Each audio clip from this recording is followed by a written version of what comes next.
उत्तराखंड का खनन सुधारों में जोरदार प्रदर्शन। केंद्र सरकार ने 200 करोड़ की प्रोत्साहन राशि दी। धामी सरकार ने खनन क्षेत्र में किए बड़े सुधार। खनन राजस्व में रिकॉर्ड बढ़ोतरी की गई दर्ज। शिक्षा सुधार की दिशा में बड़ा कदम। सीएम बोले, अवैध रूप से संचालित मदरसे छात्रों को कर रहे गुमराह। हर बच्चे को गुणवत्तापूर्ण शिक्षा का अधिकार मिले। उत्तराखंड के चमोली में बड़ा हादसा। हादसे पर मुख्यमंत्री धामी ने ली जानकारी। घायलों के बेहतर इलाज के लिए दिए निर्देश।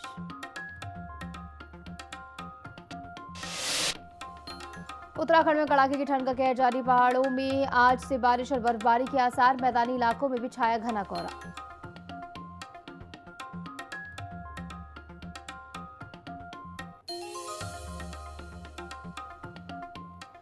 नमस्कार, मैं हूं आपके साथ निशु शर्मा और आप देख रहे हैं हिंदी खबर बुलेटिन। की शुरुआत करेंगे बड़ी खबर के साथ, जहां उत्तराखंड का खनन सुधारों में जोरदार प्रदर्शन देखने को मिला है। जहां पर उत्कृष्ट प्रदर्शन, जहां पर देश में दूसरा स्थान उत्तराखंड ने हासिल किया है। केंद्र सरकार ने 200 करोड़ की प्रोत्साहन राशि दी है और धामी सरकार ने खनन क्षेत्र के लिए बड़े सुधार किए हैं, जहां पर खनन राजस्व में रिकॉर्ड बढ़ोतरी दर्ज की गई है।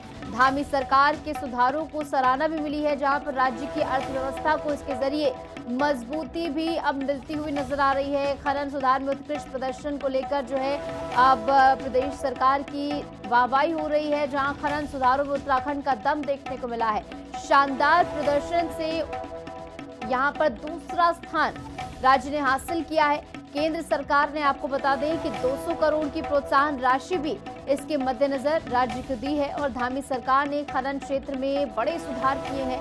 खनन राजस्व में रिकॉर्ड बढ़ोतरी दर्ज की गई है, जिसके जरिए अर्थव्यवस्था भी राज्य की मजबूत होती हुई नजर आ रही है। धामी सरकार के सुधारों को यहां पर सराहना भी मिली है। राज्य की अर्थव्यवस्था को इसके जरिए मजबूती भी मिली है और ऐसे में धामी सरकार के जो प्रयास है वो कहीं ना कहीं फलीभूत साबित होते हुए नजर आ रहे हैं, जहां राज्य की अर्थव्यवस्था भी इसके जरिए मजबूत हुई है। और उत्तराखंड का खनन सुधारों में ये जोरदार प्रदर्शन देखने को मिला। जिस तरीके से सीएम धामी भी लगातार इसको लेकर अधिकारियों को निर्देशित करते रहे हैं, ऐसे में उनके निर्देश जो हैं धरातल पर भी फलीभूत साबित होते हुए यहाँ पर नजर आए हैं। और खनन क्षेत्र में जो बड़े सुधार किए गए हैं उसके मद्देनजर ही राज्य ने दूसरा स्थान यहाँ पर हासिल कर लिया है और ऐसे में धामी सरकार के सुधारों को सराहना भी मिली है, जहाँ पर 200 करोड़ की प्रोत्साहन राशि दी गई है राज्य को और अर्थव्यवस्था को भी इसके जरिए मजबूती अब मिल रही है। उत्तराखंड का खनन सुधारों में ये जोरदार प्रदर्शन देखने को मिला है, जिसके मद्देनजर दूसरा स्थान देश में इस राज्य ने हासिल कर लिया है। और इस तरीके के उत्कृष्ट प्रदर्शन के लिए यहाँ पर प्रोत्साहन राशि भी केंद्र सरकार की ओर से दी गई। 200 करोड़ रुपए की ये प्रोत्साहन राशि केंद्र सरकार की ओर से दी गई है और ऐसे में लगातार उत्तराखंड विकास की राह पर अग्रसर है, जहां पर तमाम अन्य पैमानों पर भी खरा उतरता हुआ उत्तराखंड इस समय नजर आ रहा है। और ऐसे में सीएम धामी भी लगातार तमाम पहलुओं को लेकर निर्देशित करते रहे हैं और खनन सुधारों में जो उत्कृष्ट प्रदर्शन यहाँ पर राज्य का देखने को मिला है, इसमें सीएम धामी की सहभागिता जो है वो काफी अहम हो जाती है, क्योंकि उनकी ओर से जिस सख्त लहजे में इसको लेकर निर्देशित अधिकारियों को किया गया, उसी मद्देनजर ये परिणाम जो हैं आज देखने को मिल रहे हैं, जहां खनन राजस्व में रिकॉर्ड बढ़ोतरी दर्ज की गई है, जिससे राज्य की अर्थव्यवस्था को भी सीधे तौर पर मजबूती यहाँ पर मिलती हुई नजर आ रही है। और उत्तराखंड का खनन सुधारों में ये बेहतरीन प्रदर्शन देखने को मिला है, जहां पर इसके मद्देनजर केंद्र सरकार की ओर से प्रोत्साहन राशि भी राज्य सरकार को दी गई। 200 करोड़ रुपए की ये प्रोत्साहन राशि जो कि केंद्र सरकार की ओर से राज्य सरकार को दी गई है और खनन क्षेत्र में जिस तरीके के सुधार किए गए हैं वो अपने आप में बेहद अहम है और इसी के मद्देनजर राज्य ने ये उत्कृष्ट प्रदर्शन यहाँ पर दिखाया है और इसके लिए वाहवाही हर जगह इस राज्य की हो रही है, क्योंकि पूरे देश में दूसरा स्थान हासिल किया है खनन सुधार के मद्देनजर। और जो उत्कृष्ट प्रदर्शन देखने को मिला, इसके मद्देनजर प्रोत्साहन राशि भी राज्य को मिली है। 200 करोड़ रुपए की भारी भरकम प्रोत्साहन राशि यहां पर राज्य को इस उत्कृष्ट प्रदर्शन के लिए दी गई है। और शायद बहुत सारे कम लोगों को पता था कि खनन के क्षेत्र में एकदम से जो राजस्व में वृद्धि हुई है, नई जो उसमें हमने नवाचार किया है, सीधे हमारा जो साल भर का जो हमारा राजस्व प्राप्ति होती थी वो 400 करोड़ से बढ़कर सीधे 1200 करोड़ में पहुंच गई। और हमने जो अनेक नए प्रावधान उसमें किए हैं राज्य के राजस्व के संग्रहण में वृद्धि करने के लिए भी और लोगों की सुविधा के लिए भी। और जो भारत सरकार ने एक मानक तय किए हैं उन मानकों को ठीक प्रकार से उन पर काम करते हुए हमको देश के अंदर जो देश के शीर्ष राज्य हैं पहले और दूसरे स्थान पर जिनका नंबर आता है हमारा नंबर उसमें आया है। उसी का परिणाम है कि पिछले 2 माह में हमको 100 करोड़ रुपए की अतिरिक्त धनराशि प्रोत्साहन राशि के रूप में भारत सरकार के द्वारा प्रदान की जा रही है। और ऐसे में सीएम धामी को आपने सुना जहां पर उनकी ओर से बताया गया कि किस तरीके से उत्कृष्ट प्रदर्शन के पीछे अधिकारियों की सहभागिता जो है वो काफ़ी अहम हो जाती है। ऐसे में हमारे साथ हमारी सहयोगी दीपिका भंडारी भी जुड़ गई हैं। खनन सुधारों में उत्कृष्ट प्रदर्शन उत्तराखंड ने करके दिखाया। इसमें सीएम पुष्कर सिंह धामी की सहभागिता भी काफ़ी अहम हो जाती है। किस तरीके से ये पूरे निर्देश जो है धरातल पर इनका पालन किया गया और दूसरा स्थान जब राज्य ने हासिल कर लिया तो ऐसे में एक नया कीर्तिमान भी गढ़ा गया है। जी बिल्कुल, देखिए मुख्यमंत्री पुष्कर सिंह धामी के नेतृत्व में उत्तराखंड सरकार खनन के क्षेत्र में जो है लगातार उत्कृष्ट कार्य कर रही है और यही नतीजा है कि केंद्र सरकार ने जो इनको 200 करोड़ की प्रोत्साहन राशि भी जो है पुरस्कार के रूप में उत्तराखंड सरकार को दिया है और पूरे देश भर में जो उत्तराखंड है वो दूसरे स्थान पे आ गया है। अब देखिए पहले जो राजस्व था वो 300 करोड़ रुपए था, लेकिन अब जो है 1200 करोड़ रुपए पर पहुंच गया है। तो हम समझ सकते हैं कि उत्तराखंड में किस तरीके से पारदर्शिता के साथ खनन हो रहा है, क्योंकि देखिए लगातार ये आरोप लगते आए हैं कि उत्तराखंड में जो है खनन चोरी हो रही है और जिससे राजस्व को नुकसान हो रहा है, उत्तराखंड सरकार को नुकसान हो रहा है। और कई बार ये शिकायतें आती है कि कई ट्रक ऐसे जो है खनन में लगे हुए हैं जो चोरी कर रहे हैं खनन की। तो इस पर जो है सीएम धामी ने सख्त रुख जो है वो अपनाया था और नतीजा यही है कि जो हमारा राजस्व है वो 300 करोड़ से बढ़कर 1200 करोड़ पहुंच गया है और पूरे देश भर में उत्तराखंड ने खनन के क्षेत्र में जो राजस्व हमने प्राप्त किया है उसमें जो है दूसरा स्थान प्राप्त किया है। तो हम कह सकते हैं कि खनन जो है उत्तराखंड में खासतौर पर पारदर्शिता के साथ हो रहा है, चाहे हम ई नीलामी टेंडर की बात करें या निगरानी की बात करें। सैटेलाइट के जरिए जो है ई निगरानी हो रही है जहां पर खनन होता है खासतौर पर, और साथ ही जो टेंडर की प्रक्रिया है उसमें भी पारदर्शिता जो है सरकार ने दिखाई है और इसका नतीजा यह है कि हमारा राजस्व जो है 1200 करोड़ पे पहुंच गया है, जो कि आय का सबसे बड़ा एक साधन जो हम कह सकते हैं। आबकारी विभाग के बाद राजस्व खनन ही एक ऐसा विभाग है जिसमें हमें सबसे ज्यादा राजस्व प्राप्त होता है और सीएम धामी ने यह साफ कर दिया था, चाहे वो खनन के अधिकारी हो जो इसमें ड्यूटी लगती है या फिर पुलिस हो, उनको साफ तौर पर यह कहा था कि अगर कहीं भी खनन चोरी होती है उनके खिलाफ सख्त कार्रवाई की जाए, उनके वाहनों को सीज किया जाए। और यही नतीजा है सख्ताई का कि हमारा जो राजस्व बढ़ा है और हमें केंद्र सरकार की ओर से पुरस्कार भी मिला है आज। बिल्कुल, और 2 गुना तिगुना नहीं बल्कि 4 गुना यहाँ पर राजस्व जो है बढ़ा है, क्योंकि आपने बताया 300 से 1200 करोड़ अगर होना है तो सीधे तौर पर अर्थव्यवस्था को मजबूती इसके जरिए मिलती हुई नजर आई है। ऐसे में अब आने वाले समय के लिए जो 200 करोड़ रुपए की प्रोत्साहन राशि भी दी गई है उसका उपयोग किस तरीके से किया जाएगा और कैसे इस पूरे अभियान को जो कि योगी सरकार माफ कीजिएगा धामी सरकार की ओर से चलाया गया है उसको आगे बढ़ाया जाएगा। जी बिल्कुल, देखिए अगर केंद्र सरकार की तरफ से सहायता राशि मिली है तो मुझे लगता है जरूर इसमें जो है इसका उपयोग खनन के क्षेत्र में ही होगा ताकि जो ये राजस्व है वो और बढ़े। अभी जो है 4 गुना राजस्व बढ़ा है और आने वाले समय में ये और बढ़े और जो है खनन जो है पारदर्शिता के तरीके से हो। इसमें तमाम जो कर्मचारी अधिकारी हैं वो लगाए जाए और जो तमाम जो राशि मिली है 200 करोड़ रुपए की, पूरी उम्मीद है कि सरकार इसे खनन के क्षेत्र में लगाएगी ताकि जो पारदर्शिता है वो बनी रहे खनन में और के राजस्व में और बढ़ोतरी हो। और जो तमाम जो भर्तियां है मुझे लगता है उसमें उसका प्रयोग किया जाएगा ताकि अधिक से अधिक कर्मचारी अधिकारी जो है जहां जहां खनन होता है खासतौर पर नदियों में, चाहे वो कोसी नदी की बात करें या हल्द्वानी की बात करें, हम नयार नदी की बात करें, सतपुली की, या हम रानी पोखरी की बात करें, विकासनगर की बात करें, वहां पर किस तरीके से इनकी निगरानी हो सके और खनन चोरी को रोका जा सके, चाहे वो सैटेलाइट की बात करें, कैमरों की बात करें। मुझे लगता है इस सहायता राशि से जरूर जो है उपकरण खरीदे जाएंगे जिससे खनन चोरी पर रोक लगे और सख्त निगरानी इसमें रखी जा सके। बिल्कुल, और एक बड़ी उपलब्धि भी है। बहुत बहुत शुक्रिया, आपने जानकारी साझा की। बने रहिए हमारे साथ, तमाम जानकारी के लिए आगे भी आपका रुख करेंगे। चमोली के पीपल कोटी में टीएचडीसी के निर्माणाधीन टनल में मजदूरों को ले जाने वाले 2 लोको ट्रॉलियों की आपस में टक्कर हो गई। हादसा शिफ्ट परिवर्तन के दौरान हुआ, जिसमें 70 मजदूर घायल हो गए। दोनों ट्रॉलियों में लगभग 108 मजदूर सवार थे। प्रारंभिक जांच में तकनीकी खराबी को हादसे का कारण माना जा रहा है। टक्कर के बाद सुरंग में अफरा तफरी भी मच गई।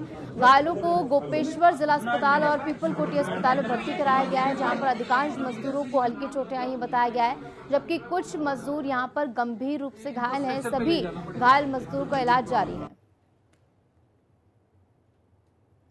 तो वहीं चमोली के पीपल कोटी में निर्माणाधीन टीएचडीसी विष्णुगाड पीपल कोटी जल विद्युत परियोजना की टीबीएम साइट पर लोको ट्रेनों की टक्कर की घटना पर मुख्यमंत्री पुष्कर सिंह धामी ने जिला अधिकारी चमोली से फोन पर जानकारी ली। मुख्यमंत्री ने सभी घायलों को बेहतर उपचार और आवश्यकता अनुसार उच्च चिकित्सालय रेफर करने के निर्देश भी दिए। हादसे के समय सुरंग में 109 श्रमिक मौजूद थे जब यह हादसा हुआ है। जिलाधिकारी गौरव कुमार ने बताया कि 70 श्रमिकों को जिला अस्पताल गोपेश्वर लाया गया है, जिनमें से 66 को प्राथमिक उपचार के बाद छुट्टी दे दी गई है।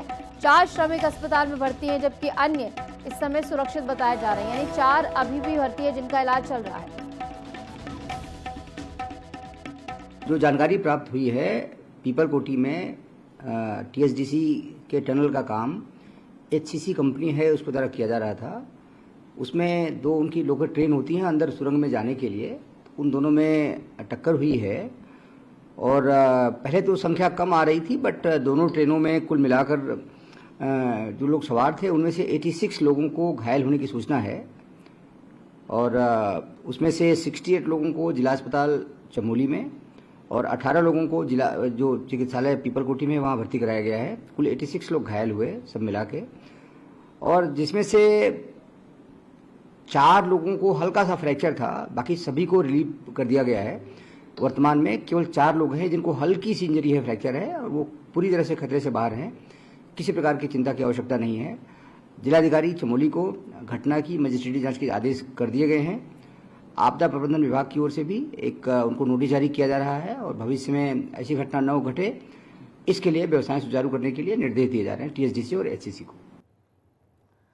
तो वहीं मुख्यमंत्री पुष्कर सिंह धामी ने राज्य में शिक्षा व्यवस्था को मजबूत और पारदर्शी बनाने के लिए उठाए गए कदमों को ऐतिहासिक बताया। उन्होंने कहा कि राज्य सरकार का उद्देश्य है कि हर बच्चे को गुणवत्तापूर्ण शिक्षा का अधिकार मिले। इसी के तहत अवैध रूप से संचालित मदरसों जो छात्रों को गुमराह करने और उनके भविष्य के साथ खिलवाड़ कर रहे हैं, उनके खिलाफ सख्त से सख्त कार्रवाई कर ताले लगाए गए हैं। मुख्यमंत्री ने स्पष्ट किया कि अब मदरसे और जो मदरसा बोर्ड हैं उनके माध्यमिक शिक्षा बोर्ड द्वारा निर्धारित पाठ्यक्रम ही पढ़ाया जाएगा उनके अंदर। और उनका कहना है कि देवभूमि उत्तराखंड में शिक्षा और ज्ञान के मंदिर स्थापित होने चाहिए, ना कि कट्टरवादी या संकीर्ण सोचपन पे।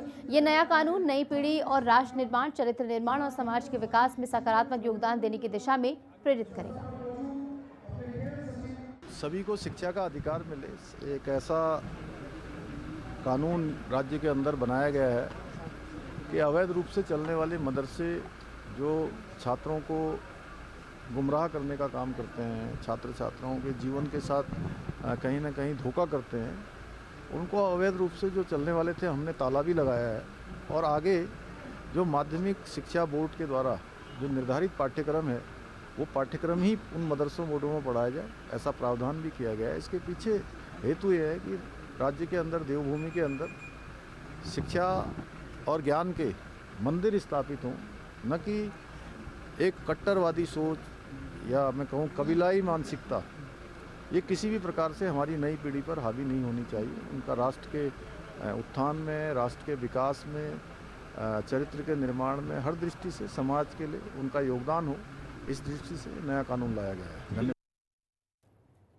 और इस बीच एक बड़ी खबर आपको बता दें, फेसबुक पर मुख्यमंत्री पुष्कर सिंह धामी ने पोस्ट किया है, जहां पर चमोली में हुए हादसे के बारे में उन्होंने जानकारी ली। हादसे के संबंध में डीएम से निरंतर संपर्क में हूं। घायलों की बेहतर सुविधा उपलब्ध कराने के निर्देश भी सीएम की ओर से दिए गए हैं। और जो फेसबुक पर पोस्ट उनकी ओर से किया गया वो हम आपको दिखा रहे हैं। चमोली में हुए हादसे के बारे में जानकारी सीएम को दी गई है। फोन कॉल के जरिए हादसे के संबंध में डीएम से निरंतर संपर्क में हूं, ये बात सीएम की ओर से कही गई है। और जो पोस्ट उनकी ओर से किया गया वो भी आपको दिखा रहे हैं। जनपद के अल्मोड़ा में रामनगर जा रही बस के भकियासेण विनायक मोटर मार्ग पर दुर्घटनाग्रस्त होने का अत्यंत दुखद समाचार प्राप्त हुआ है, जिसमें यात्रियों के हताहत होने की सूचना है। ये घटना अत्यंत पीड़ादायक और हृदय विदारक है।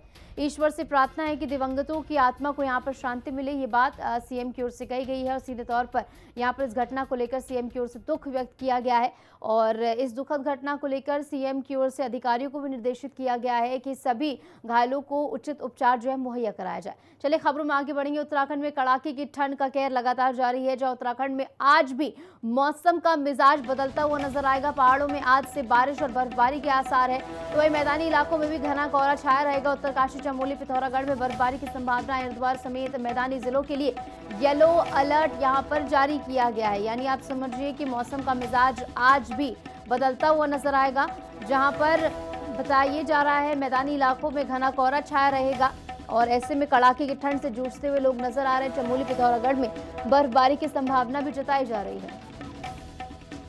इस बीच हमारे साथ हमारी सहयोगी दीपिका लगातार बनी हुई है।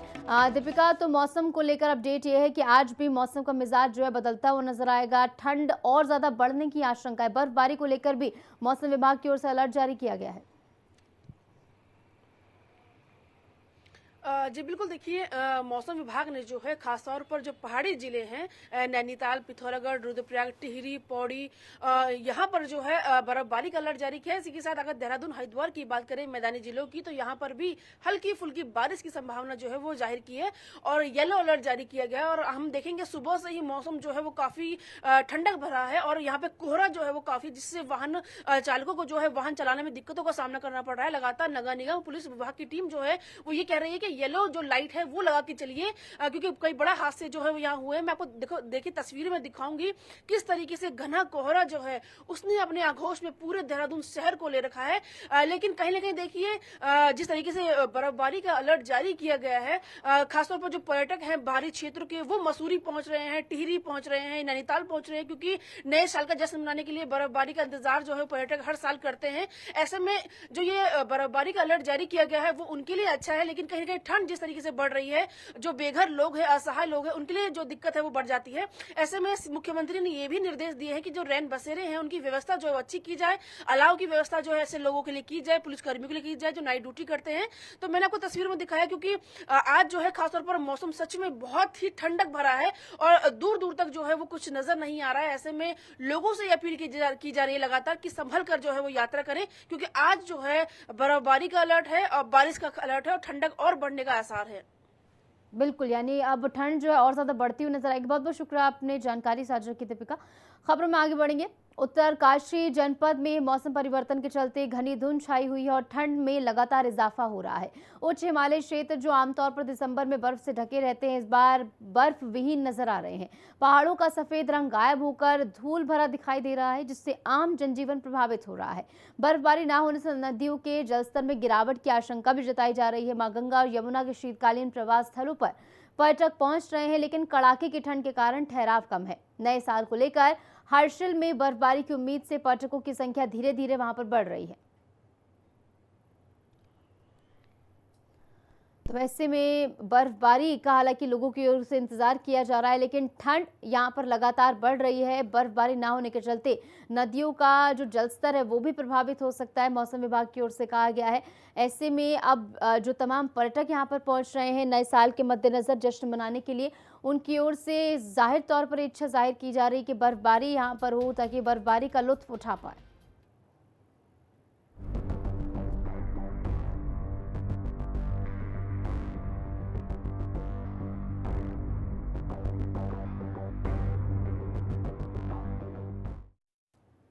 त्रिपुरा के छात्र एंजेल चकमा की देहरादून में हत्या के मामले पर उपजे आक्रोश के बीच प्रदेश की सियासत फिर एक बार गर्मा गई है। सीएम पुष्कर सिंह धामी ने इस घटना को दुखद बताते हुए सभी दोषियों पर कठोर से कठोर कार्रवाई की बात कही है। वहीं इस मामले पर कांग्रेस के पूर्व प्रदेश अध्यक्ष करण माहरा ने बीजेपी पर जमकर निशाना साधा। माहरा ने कहा कि बीजेपी की नफरत की राजनीति ने देवभूमि में ऐसे हालात पैदा कर दिए हैं, अब लोग एक दूसरे की हत्या करने पर उतारू हो रहे हैं। देखिए रिपोर्ट।